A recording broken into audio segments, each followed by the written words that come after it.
عامل حضرات آپ کے ان بالوں کے ذریعے آپ کے اوپر کس طریقے سے جادو کرتے ہیں۔ عورت اگر بال کھلے چھوڑے گی تو جنات عاشق ہو جائیں گے۔ کسی چیز سے تیز جادو کیا جا سکتا ہے تو وہ انسانی بال۔ کون سا آسان طریقہ ہے جس کے ذریعے لوگ گھر میں خود ہی چیک کر لیں کہ ہمارے اوپر جادو ٹونا ہو چکا ہے؟ ایسا بندہ اگر بتا رہا ہے، نالج دے رہا ہے قرآن و سنت کی روشنی میں کہ آپ اس سے خود کر لیں، اس کے وظیفوں کو کریں۔ جس جادوگر نے آپ کے اوپر جادو کیا ہے وہی اس کی کاٹ کرے گا، آپ کو اسی کے پاس جانا پڑے گا۔ اگر جادو کرنا اور کروانا حرام ہے تو جادوگر کے پاس جا کے جادو کا علاج کروانا بھی حرام ہے۔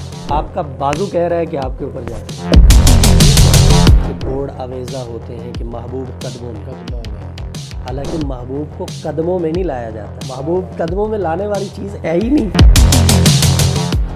کتنی حقیقت ہے کہ جو خواتین کے بال ہیں سب سے زیادہ جادو ٹونا ان کے اوپر عامل حضرات کرتے ہیں؟ بسم اللہ الرحمن الرحیم۔ سب سے پہلے تو میں یہ بتا دوں کہ جو انسانی بال ہیں وہ چاہے مرد کے ہیں چاہے عورت کے ہیں، ان کا خریدنا اور بیچنا حرام ہے۔ انسانی بالوں کی آپ تجارت نہیں کر سکتے، یہ مسئلہ ذہن میں رکھ لیں۔ اور اس کے بعد دوسری بات ہے کہ عورت کے جو بال ہیں یہ سطر میں آتے ہیں۔ جس طرح باقی اعضاء کا سطر والوں کا چھپانا عورت کے لیے ضروری ہے، اسی طرح بالوں کو چھپانا بھی ضروری ہے۔ یہ بڑا اہم مسئلہ ہے، خواتین غفلت برتتی ہیں اس میں، جو کہ نہیں برتنی چاہیے۔ یہ تو ہو گیا شرعی مسئلہ۔ لیکن جہاں تک بات ہے جادو کی، جنات کی، عورت اگر بال کھلے چھوڑے گی تو جنات عاشق ہو جائیں گے اور وہ نقصان دیں گے، اذیت پہنچائیں گے۔ خواتین جن کے اوپر جنات مسلط ہوتے ہیں عاشقی کی صورت میں، کیونکہ ان کا بعض اوقات مسلط ان کو کر دیا جاتا ہے، بعض اوقات یہ خود سے بھی عاشق ہو جاتے ہیں۔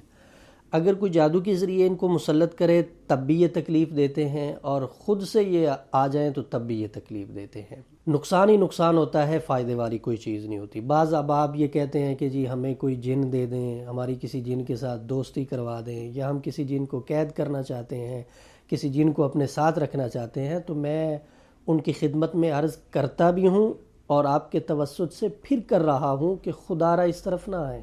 کچھ لوگ پریوں کا بھی کہہ رہے ہوتے ہیں۔ میں مخفی مخلوق کی بات کر رہا ہوں، اس کے اندر پریاں بھی ہیں، حمزات بھی ہیں، جنات بھی ہیں، دیو بھی ہیں، چڑیلے بھی ہیں، یہ ساری چیزیں ہیں۔ مخفی مخلوق کو اگر آپ قید کرنے کی کوشش کریں گے تو وہ آپ کو نقصان دے گی، فائدہ نہیں دے گی۔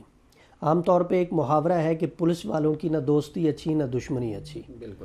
لیکن پولیس میں چونکہ انسان اچھے ہوتے ہیں، محبت پیار والے ہوتے ہیں، انسانیت ان میں ہوتی ہے، فائدہ دے دیتے ہیں، لیکن ان میں فائدے والی کوئی چیز نہیں ہوتی، ان کا ہمیشہ نقصان ہی نقصان ہے۔ بظاہر انسان کو نظر نہ آ رہا ہو لیکن حقیقت میں نقصان ہی نقصان ہوتا ہے۔ عام طور پہ دوست احباب یہ شکوہ کرتے ہیں کہ جی گھروں میں مسائل ہیں، پریشانیاں ہیں، لڑائی جھگڑے ہوتے ہیں، ہماری بنتی نہیں ہے، محنت کوشش ہم بڑی کرتے ہیں، پیسہ آتا بڑا ہے لیکن اس کا پتہ نہیں چلتا جا کہاں پہ رہا ہے، بے برکتی ہے۔ تو ایسے جو افراد ہیں ان کو عام طور پہ ان وجوہات کا جو سامنا ہوتا ہے وہ اس بنا پہ بھی ہوتا ہے کہ ایک تو خواتین بے پردگی کرتی ہیں، بالوں کو کھلا چھوڑتی ہیں، جنات مسلط ہو جاتے ہیں، اور گھر کے اندر ہم اس طرح کی احتیاط نہیں کرتے کہ جن کی وجہ سے ہم ان سے بچ سکیں۔ نظر بد کا بھی بڑا عمل دخل ہوتا ہے، جادو کا بھی بڑا عمل دخل ہوتا ہے، جنات کا بھی بڑا عمل دخل ہوتا ہے۔ ان چیزوں سے اگر بچا جا سکتا ہے تو اس کے لیے مسنون دعاؤں کا اور سنت طریقوں کا ہونا بہت ضروری ہے۔ تو بات یہ چل رہی تھی کہ خواتین کے بالوں کی، خواتین اپنے بالوں کو چھپا کے رکھیں گی، اس کو ظاہر نہیں کریں گی۔ اگر ظاہر کرتی ہیں تو یہ گناہ ہے، حرام ہے۔ خواتین اپنے بالوں کو بیچ نہیں سکتی، بیچنے والا بھی گناہ گار ہے، خریدنے والا بھی گناہ گار ہے۔ اب رہا مسئلہ کہ اس سے جادوگر کیا کرتے ہیں؟ جادوگر اس سے جادو کرتے ہیں۔ انسان کے اوپر اگر کسی چیز سے تیز جادو کیا جا سکتا ہے تو وہ انسانی بال، انسان کے پاؤں کی مٹی، انسان کا پسینہ، یا انسانی وجود کے ساتھ لگی ہوئی کوئی چیز، کپڑا وغیرہ، اگر کسی انسان کے جسم کے ساتھ کوئی کپڑا لگ جاتا ہے اور اس کا پسینہ اسے لگ جاتا ہے اور وہ کسی جادوگر کے ہاتھ میں آ جاتی ہے تو یہ اتنی خطرناک چیز ہے کہ میں آپ کو بتا نہیں سکتا. لہٰذا ان چیزوں کا خیال رکھنا چاہیے. خواتین اپنے بال اتار رہی ہیں یا کنگھی کی ہے ساتھ میں بال آ گئے ہیں تو ان بالوں کو پھینکے نہیں, کوڑا دان میں نہیں پھینکیں, کچرے میں نہیں پھینکیں. ان بالوں کو یا تو زمین میں دفن کر دیا جائے یا ان کو جلا دیا جائے.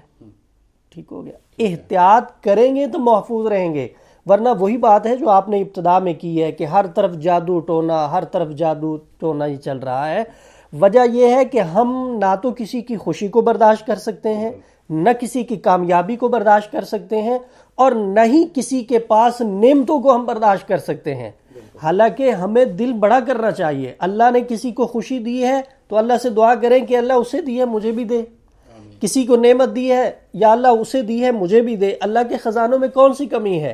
لیکن ہم کیا کرتے ہیں کہ اس کو یہ نعمت ملی ہے, یہ اس سے چھن جائے اور میرے پاس آ جائے. اسے حسد کہتے ہیں. اس حسد کی آڑ میں قتل بھی ہوتے ہیں, اسی حسد کی آڑ میں جادو بھی ہوتے ہیں. تو سارے مسائل اس بنا پہ وہ جنم لیتے ہیں. تو ہم وہ کام ہی نہ کریں جس سے یہ جنم لیتے ہیں. تصاویر جو ہے ہم سوشل میڈیا پہ اپلوڈ کرتے ہیں, اپنی خوشیاں سوشل میڈیا پہ ہم دکھاتے ہیں, اور دکھانے کے بعد پھر ہم جو ہے نا بے فکر ہو جاتے ہیں. ہم مسنون دعاؤں کا اہتمام نہیں کرتے. دیکھیں, ہمیں اسلام نے یہ کہا ہے کہ اگر کوئی نعمت اللہ کی طرف سے تمہیں ملتی ہے تو اس نعمت پہ اللہ کا شکر ادا کرو, اظہار کرو. اللہ نے اگر پہننے کے لیے اچھے کپڑے دیے ہیں تو انہیں پہنو اور اللہ کا شکر ادا کرو. لوگوں کو دکھاؤ لیکن تکبر نہیں آنا چاہیے. کوئی گاڑی اللہ نے دی ہے تو اسے استعمال کرو, اللہ کا شکر ادا کرو. لوگ دیکھتے ہیں دیکھیں, لیکن تمہارے اندر تکبر نہیں آنا چاہیے. مسنون دعاؤں کا اہتمام کرتے ہوئے اللہ کی نعمتوں کو ہم استعمال کریں گے تو یہ چیزیں ہمیں کوئی نقصان نہیں دیں گی. ہاں, اگر ان چیزوں کو ہم شو کریں اور اس کے بعد غفلت برتیں تو پھر لوگ حسد کی آڑ میں ہمارے ساتھ بہت کچھ کر سکتے ہیں.